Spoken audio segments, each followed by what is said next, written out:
Hi guys, எல்லாரும் எப்படி இருக்கீங்க? இன்னைக்கு நான் உங்களுக்கு எந்த மாதிரியான படத்தை கொண்டு வந்திருக்கேன் அப்படின்னு பார்த்தீங்கன்னா, கேன்சரால பாதிக்கப்பட்டு இன்னும் கொஞ்ச நாள்ல சாகுற நிலைமையில இருக்கிற ஒரு அம்மா. இவங்களோட பையன் கொஞ்சம் மென்டலி சேலஞ்சா இருக்கிறதுனால எல்லா விஷயத்துக்கும் இவன் அம்மாவை டிபெண்ட் பண்ணியே தான் இருக்கான். சப்போஸ் நாளைக்கே நான் இறந்து போயிட்டேன்னா இவர் தனியா ரொம்பவே கஷ்டப்படுவான்ல. ஸோ நான் சாகிறதுக்கு முன்னாடி லைஃப்னா என்ன, யாரோட துணையும் இல்லாம லைஃபை எப்படி வாழணும் அப்படிங்கிறத என் பையனுக்கு கத்து கொடுக்கணும் அப்படின்னு இவங்களும் எல்லா விஷயத்தையும் சொல்லி கொடுக்குறாங்க. இதுக்கப்புறம் இவங்க லைஃப்ல என்னென்ன மாதிரியான விஷயங்கள்லாம் நடந்துச்சு, கடைசியில அம்மாக்கும் பையனுக்கும் என்ன நடந்தது அப்படிங்கறத ரொம்பவே எமோஷனலா சொன்ன ஒரு படம் தான் தி ப்ரிப்பரேஷன். இந்த வீடியோ பார்க்கறதுக்கு முன்னாடி நம்ம சேனலை சப்ஸ்கிரைப் பண்ணலாம், மறக்காம சப்ஸ்கிரைப் பண்ணி வச்சுக்கோங்க. இப்போ வாங்க நம்ம கதைக்குள்ள போயிடலாம். இந்த படத்தோட ஓப்பனிங் சீன்ல ஒரு அம்மாவும் பையனையும் தான் கட்டுறாங்க. இவன் தான் நம்ம கதையோட ஹீரோ இங்கு. இங்குவை பத்தி சொல்லணும் அப்படின்னா இவன் கொஞ்சம் மென்டலி சேலஞ்சான ஒரு பையன். ஆள் பார்க்கறதுக்கு பெரிய பையனா இருந்தாலும் ஒரு 4 வயசு பையனுக்கு எந்த அளவுக்கு மெச்சூரிட்டி இருக்குமோ அதே மெச்சூரிட்டி தான் இவனுக்கு இருக்குது. காலையிலேயே அம்மாவை எழுப்பி சாப்பாடு கேட்கவும் அவங்களும் எழுந்து பையனை குளிப்பாட்டி அவனுக்கு ட்ரெஸ் எல்லாம் போட்டு விட்டு அவனுக்கு பிடிச்ச சாப்பாடை பண்ணி கொடுக்குறாங்க.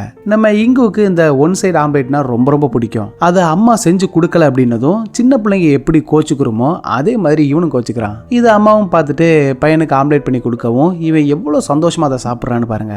சாப்பிட்டு முடிச்சுட்டு 2 பேரும் கிளம்பி நம்ம இங்குவோட அம்மா சின்னதா ஒரு பெட்டி கடை வச்சிருப்பாங்க போல, அந்த கடைக்கு போறாங்க. போற வழியில கூட இவங்க 2 பேரும் ஜாலியா இந்த ராக் பேப்பர் சிசர்ஸ் கேம் விளையாடிக்கிட்டே போறாங்க. வழக்கம் போல இவங்க வியாபாரம் பார்த்துக்கிட்டு இருக்கும்போது என்னன்னு தெரியல, திடீர்னு இவங்க கை மரத்து போற மாதிரியான ஒரு ஃபீலிங். பையனை ஒரு நிமிஷம் கடையை பார்த்துக்க சொல்லிட்டு பக்கத்துல இருக்கிற மெடிக்கலுக்கு போறாங்க. அந்த மெடிக்கல் ஷாப்பை நடத்துற பொண்ணை இந்த அம்மாவுக்கு ரொம்ப வருஷமா தெரியும். அவங்களுக்கு ரொம்ப வருஷமா குழந்தை இல்லாததுனால அதுக்குன்னு நிறைய ட்ரீட்மெண்ட் எடுத்துப்பாங்க போல.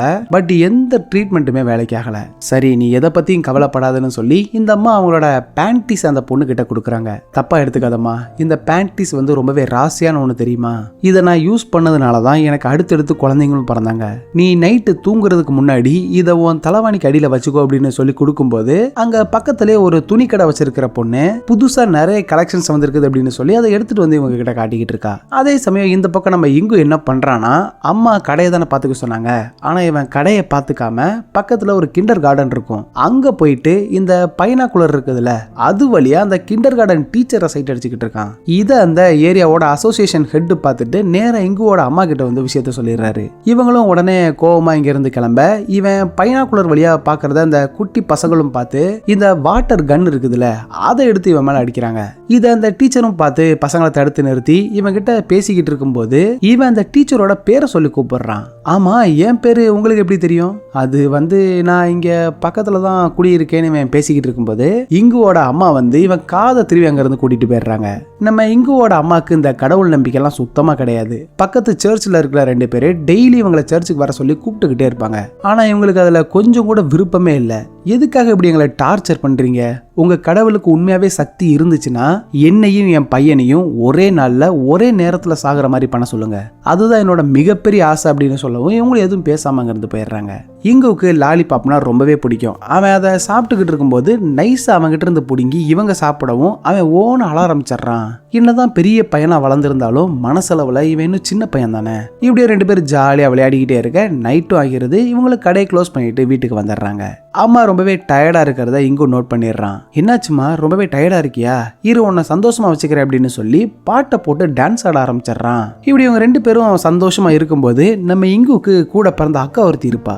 அவளோட பொண்ணை கூட்டிக்கிட்டு 2 பேரும் இங்க வீட்டுக்கு வந்துடுறாங்க. பொண்ணு அங்க பார்த்ததுமே என்னன்னு தெரியல, உடனே மூஞ்ச ஒரு மாதிரி கோவமா வச்சுக்கிறாங்க. என்ன திடீர்னு இந்த பக்கம் வர, எதுவும் காரணம் இல்லாம நீ வரமாட்டி அப்படின்னு கேட்கவும் அவளு வந்த விஷயத்த சொல்ல ஆரம்பிக்கிறா. இங்கு பேர்ல கொஞ்சம் பணத்தை பேங்க்ல போட்டு வச்சிருக்கல, அந்த பணம் எனக்கு அர்ஜென்ட்டா வேணும். எனது பணம் வேணுமா? அதை அவன் சேஃப்டிக்காக நான் சேர்த்து வச்ச பணம், எக்காரணத்தை கொண்டு நான் அதை தரமாட்டேன். ஆரம்பத்துல நீ பிசினஸ் ஆரம்பிக்க போறேன்னு சொல்லும் போதே சின்ன கடையா போடுன்னு படிச்சு சொன்னேன். நான் சொன்னதை கொஞ்சம் கூட காதுல வாங்காம தகுதிக்கு மீறி ஆடம்பரமா கடையை போட்டல, இப்ப யார் கஷ்டப்பட்டுக்கிட்டு இருக்கா? இதுக்கு தான் பெத்தவங்க பேச்ச கொஞ்சமாவது கேட்கணும்னு சொல்றதுன்னு இவங்க ஒரு பக்கம் சண்டை போட்டுக்கிட்டு இருக்க, இங்க நம்ம இங்குவும் அக்கா பொண்ணும் ஜாலியா விளையாடிக்கிட்டு இருக்கும்போது இவன் அந்த பொண்ணுகிட்ட இருந்த காசை புடுங்கிட்டு நேரா கடைக்கு போய் பன்னு கூல் ட்ரிங்க்ஸ்னு வாங்கி வயிறு முட்டை தின்னுகிட்டு இருக்கான். மாமா என் காசை புடுங்கிட்டு போயிட்டாருன்னு சொல்லி இந்த குட்டி பொண்ணு ஓன்னு அழகவும் அம்மா ரொம்பவே கோவமா இங்குவை தேடி போறாங்க. இவன் ஒரு மாதிரி வித்தியாசமா இருக்கிறத பார்த்ததும் அங்க பக்கத்துல இருந்த 3 பேரு இவனை ரொம்பவே கிண்டல் பண்ணி பேசுறாங்க. இத பார்த்து கடுப்பான இங்கு அந்த 3 பேரையும் போட்டு பொளந்து எடுத்துறான். இது பெரிய பிரச்சனை ஆகவும் இவனை உடனே போலீஸ் ஸ்டேஷனுக்கு கூட்டிட்டு போயிடுறாங்க. விஷயம் கேள்விப்பட்டு இங்கோட அம்மா அங்க வந்துடுறாங்க. நம்ம பையனை தான் யாரோ அடிச்சுட்டாங்களோன்னு பதறி அடிச்சு இங்க ஓடி வந்து பார்க்கும்போதுதான் தெரியுது இவன் தான் அந்த 3 பேரையும் போட்டு புரட்டி எடுத்திருக்கான். அடி வாங்கின பசங்களோட அம்மா எல்லாரும் இவன் மேல சம கோவத்துல இருக்காங்க. பாத்தீங்களா உங்க பையன் எங்க பசங்களை எப்படி போட்டு அடிச்சிருக்கானு, அவனை நாங்க சும்மா விட போறது இல்லை அப்படின்னு இவங்க மிரட்டவும், என் பையன் பண்ணது பெரிய தப்பு தான், அவனை மன்னிச்சிருங்க, அவனுக்கு கொஞ்சம் மூளை வளர்ச்சி கம்மி, அவனுக்காக நான் உங்ககிட்ட மன்னிப்பு கேட்கிறேன் அப்படின்னு சொல்லி கெஞ்சி கூத்தாடி பையன் ஒரு வழியா வீட்டுக்கும் கூட்டிட்டு வந்துடுறாங்க. இவன் உடம்பெல்லாம் அழுக்கா இருக்கிறதுனால போய் குளிச்சுட்டு வா அப்படின்னு சொல்றாங்க. ஆனா இவன் குளிக்காம அப்படியே படுத்துக்கிறான். அம்மா உடனே ஒரு துணியை எடுத்து அதை தண்ணியில நினைச்சு இவன் உடம்ப ஃபுல்லா கிளீன் பண்ணி விடுறாங்க. பையனை குளிப்பாட்டிட்டு தூங்கலாம் அப்படின்னு போகும்போது இங்கு அவன் அக்கா அம்மா இவங்க 3 பேரும் ஒன்னா எடுத்துக்கிட்ட ஒரு போட்டோ அங்க இருக்கிறத பாக்குறாங்க. இங்கு சின்ன பையனா இருக்கும்போது இவங்க 3 பேரும் ஒரு பீச்சுக்கு போயிட்டு ரொம்பவே சந்தோஷமா ஓடி ஆடி விளையாடி இருப்பாங்க. அந்த விஷயத்த நினைச்சு பார்க்க அப்படியே அந்த நைட்டும் முடியுது. மறுநாள் விடியுது. இவன் அம்மாவால எந்திரிக்கவே முடியல, பயங்கரமான தலைவலி. என்னாச்சு நமக்கு ஏதோ தப்பா இருக்குதுன்னு பையனையும் கூட்டிக்கிட்டு ஹாஸ்பிட்டலுக்கு போயிட்டு ஸ்கேன் எடுத்து பார்க்கும்போது தான் தெரியுது இங்குவோட அம்மாக்கு பிரெயின் டியூமர் இருக்குதுன்னு டாக்டர் சொல்லிட்டாரு. நீங்க இப்போ கடைசி ஸ்டேஜ்ல இருக்கீங்க, இப்பவே ஆபரேஷன் பண்ணிட்டோம்னா ஒருவேளை நீங்க பொழைக்கிறதுக்கு கொஞ்சமாவது வாய்ப்பு இருக்குது, இல்லனா இன்னும் 6 மாசம் வரை தான் மேக்சிமம் உங்களால உயிரோட இருக்க முடியும் அப்படின்னு சொல்லவும் இவங்களுக்கு என்ன பண்றதுனே தெரியல. நான் தனியா இருந்தாலும் பரவாயில்ல, என்ன நம்பி என் பையன் வேற இருக்கானேன்னு மனசுடைஞ்சு உட்கார்ந்துகிட்டு இருக்கும்போது இங்கு என்ன பண்றானா, அம்மா எனக்கு பசிக்குது பசிக்குதுன்னு சொல்லிக்கிட்டே இருக்கான். ஆனா அம்மா இவன் சொல்றத கவனிக்கல. இவன் உடனே என்ன பண்றானா, எனக்கு ரொம்பவே பசிக்குது அப்படின்னு சொல்லி ஃப்ரிட்ஜ்ல இருந்து எதையோ ஒன்று எடுத்து அதை ஓவனுக்குள்ள வச்சிடறான். இவன் வச்ச கொஞ்ச நேரத்திலேயே ஓவன் திடீர்னு தீ பிடிக்க ஆரம்பிக்கவும் ஒரு வழியா அம்மா உடனே மெயின் ஆஃப் பண்ணிடுறாங்க. பையனுக்கு இப்படி எதுவுமே தெரியலையேன்னு இவனை நினைச்சு ரொம்பவே கவலையா இருக்குது. சரி பொண்ணுகிட்ட இந்த விஷயத்தை பத்தி பேசலாம் அப்படின்னு நேரா கிளம்பி இவளோட கடைக்கு போறாங்க. இந்த பொண்ணோட புருஷங்காரன் இருக்கான்ல, அவன் பணம் கேட்டு பயங்கரமா இவள்கிட்ட பிரச்சனை பண்ணிக்கிட்டு இருக்கான். ஒரு கட்டத்துல அந்த வாக்குவாதம் பெருசாகி இவன் அவளை கீழே தள்ளி விடவும் இதை ஒரு ஓரமா இருந்து பார்த்து பொறுக்க முடியாத தம்பிக்காரன் என் அக்காவைய தள்ளி விட்டு அப்படின்னு சொல்லி இவன் மாமாவை போட்டு பொளந்து எடுத்துறான். புருஷனை இப்படி அடிச்சா எந்த பொண்டாட்டிக்கு தான் கோவம் வராம இருக்கும். இவ உடனே இங்கோட கணத்திலே பலார்னு ஒரு அரைஞ்சறா.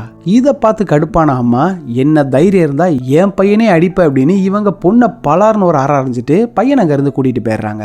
இவங்க இறந்துட்டா இங்கு தனியா தானே இருப்பான். சோ முதல்ல அவனை ஒரு பத்திரமான இடத்துல விடணும் அப்படின்னு முடிவு பண்ணி இவனை மாதிரி இருக்கிறவங்களுக்காகவே நிறைய ஃபெசிலிட்டி சென்டர் இருக்கும், அங்க இவனை சேர்த்தரலாம் அப்படின்னு ஒவ்வொரு இடமா தேடி அலையறாங்க. முதல்ல ஒரு சென்டருக்கு போய் பார்த்தா அங்க இருக்கிற பசங்க எல்லாருமே ரொம்பவே தனிமையா ஏதோ ஜெயில இருக்கிற மாதிரி இருக்காங்க. இங்க நம்ம பையன் இருந்தானா அவன் ரொம்பவே கஷ்டப்படுவான் அப்படின்னு இவங்களும் வேற வேற இடமா தேடி அலையறாங்க. ஆனா ஆல்ரெடி அங்க நிறைய பேர் வெயிட்டிங் லிஸ்ட்ல இருக்கிறதுனால இவங்களுக்கு ஏத்த மாதிரி ஒரு இடம் கூட கிடைக்கல.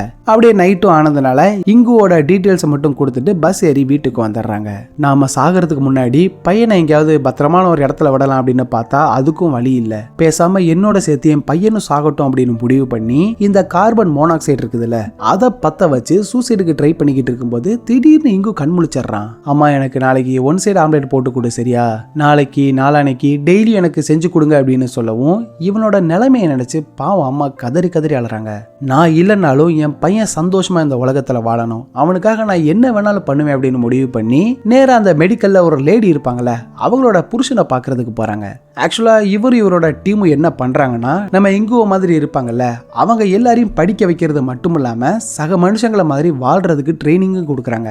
அவர்கிட்ட போய் ஹெல்ப் கேட்கவும் அவரும் நிறைய புக்ஸை வாங்கி கொடுத்து இது எல்லாத்தையும் தெளிவா படிங்க, இதுல எப்படி இந்த பசங்களுக்கு ஏத்த மாதிரி எல்லா விஷயங்களையும் பண்ணணும்னு டீடைல்டா போட்டிருக்குது, இது உங்களுக்கு ரொம்பவே ஹெல்ப்ஃபுல்லா இருக்கும் அப்படின்னு சொல்லி கொடுக்கவும் இங்குவ நாமளே ட்ரெயின் பண்ணலாம் அப்படின்னு உட்கார்ந்து எல்லா விஷயத்தையும் கத்துக்கிறாங்க.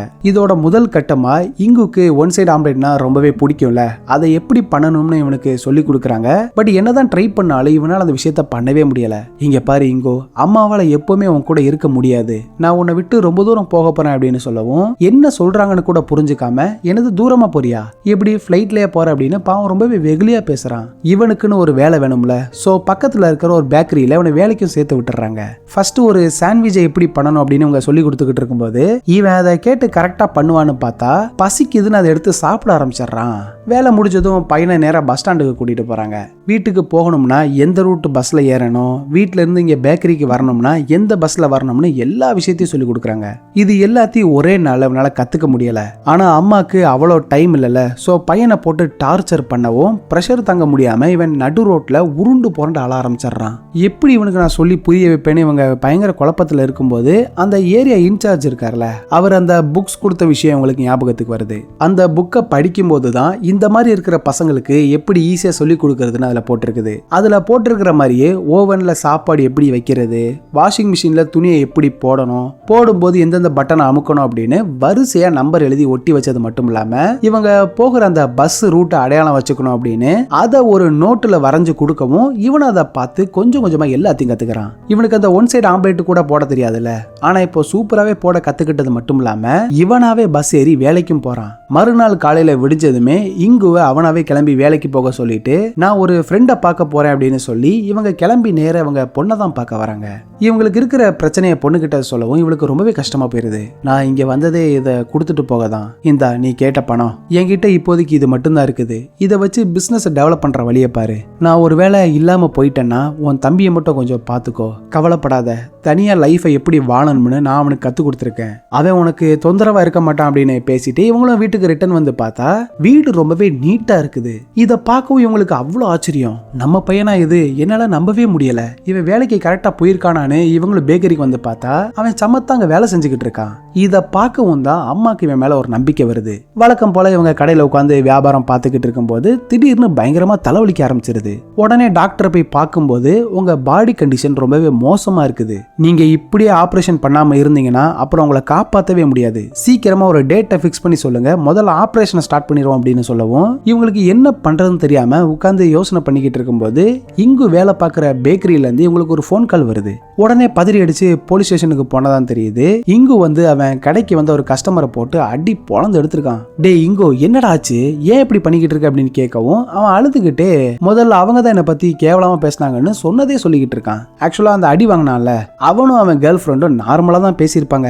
ஆனா நம்மளை பத்தி தான் அவங்க பேசுறாங்கன்னு இவன் தப்பா புரிஞ்சுக்கிட்டான். பையனை ஒரு வழியா வீட்டுக்கு கூட்டிட்டு வந்து அவன்கிட்ட பேசும்போதுதான் அவன் சில விஷயங்களை சொல்றான்.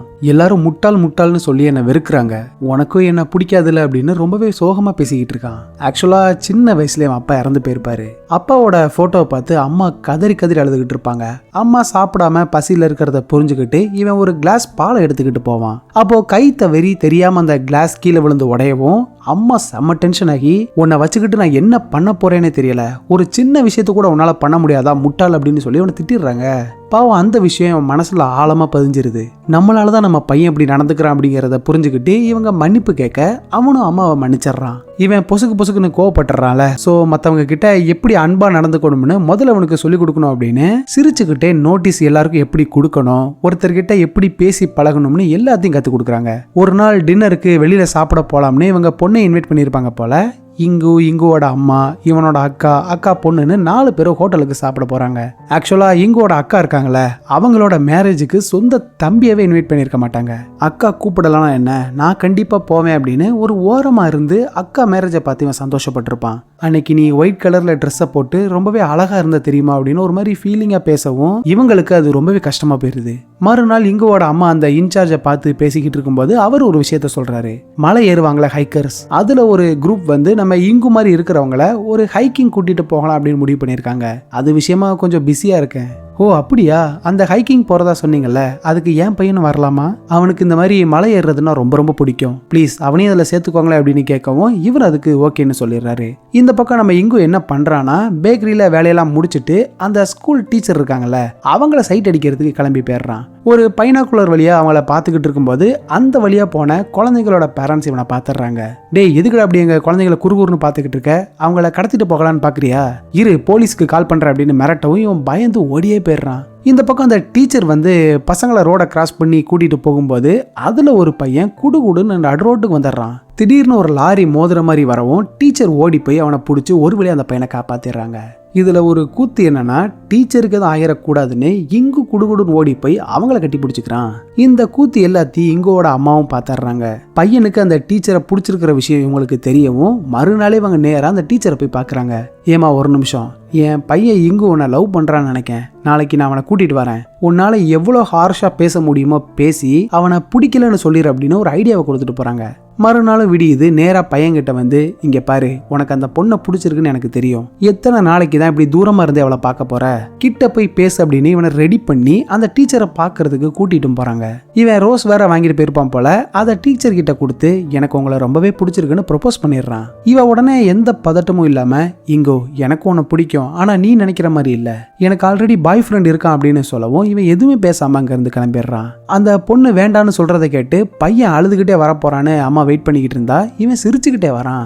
இவங்களுக்கு எதுவுமே புரியல. டேய் என்னடா சிரிச்சுக்கிட்டு வர, என்னாச்சு? அம்மா அம்மா நான் டீச்சர் கிட்ட போய் உங்களை எனக்கு ரொம்ப ரொம்ப பிடிச்சிருக்குன்னு சொன்னேன்னா அவங்க எனக்கு ஆல்ரெடி பாய் ஃப்ரெண்ட் இருக்குன்னு சொல்லிட்டாங்க. சரிடா, அதுக்கே நீ சிரிச்சுக்கிட்டு வர? அதுவா, அந்த டீச்சர் என் கூட ஃப்ரெண்டா இருக்கேன்னு சொல்லிட்டாங்களே, நானும் அந்த டீச்சரும் இனிமேல் ஃப்ரெண்ட்ஸ் தெரியுமா அப்படின்னு இவன் ரொம்பவே சந்தோஷமா இருக்கான். பையனை கூட்டிக்கிட்டு வீட்டுக்கு போகும்போது நம்ம இங்கு வந்து அவனாவே ஒரு குக்கியை பண்ணியிருப்பான் போல. அதை அம்மா கிட்ட கொடுக்கவும் பையனை நினைச்சு இவங்க ரொம்பவே சந்தோஷப்படுறாங்க. மறுநாள் விடியுது. வழக்கம் போல காலையில அவன் அம்மாவை எழுப்பவும் அம்மா எந்திரிக்கவே இல்லை. பயந்து போய் உடனே அவன் அக்காக்கு கால் பண்ணி விஷயத்த சொல்லவும் உடனே அவங்கள ஹாஸ்பிட்டலுக்கு கூட்டிட்டு போறாங்க. இவங்க கண் முழிக்கவும் தான் தெரியுது கிட்டத்தட்ட 2 நாளா மயக்கத்துல இருந்திருக்காங்க. இந்த 2 நாளும் இங்கு வந்து வீட்டை சுத்தமா வச்சுக்கிட்டது மட்டும் இல்லாம சமத்தா வேலைக்கும் கிளம்பி போறான். சூடா எதையாவது தொடுறதுக்கு முன்னாடி கிளவுஸ் போட்டுக்கணும்னு அம்மா சொல்லியிருப்பாங்க. ஆனா இவன் தெரியாம பாத்திரத்தை தொடவும் கையில பயங்கரமா சுற்றுது. இவன் கையில இப்படி அடிபட்டு இருக்கிறத பார்க்கவும் அம்மாவுக்கு ரொம்பவே கஷ்டமா போயிருது. இதுக்கு மேல இப்படி ஹாஸ்பிட்டல்ல படுத்துக்கணும் சரிப்பட்டு வராது, நான் இங்கு கூட இருந்து அவனை பத்திரமா பாத்துக்கணும் அப்படின்னு டாக்டர்ஸ் பேச்சையும் மீறி இவங்க டிஸ்சார்ஜ் ஆகி வீட்டுக்கு போயிடுறாங்க. இவங்க இன்னும் கொஞ்ச நாள்ல இறந்துருவாங்கல்ல, அதை எப்படி சிம்பாலிக்கா பையன்கிட்ட சொல்லணும் அப்படிங்கறத யோசிச்சு கடைக்கு போயிட்டு 3 கோழி குஞ்சை வாங்கிட்டு வந்து இங்கு கிட்ட கொடுக்குறாங்க.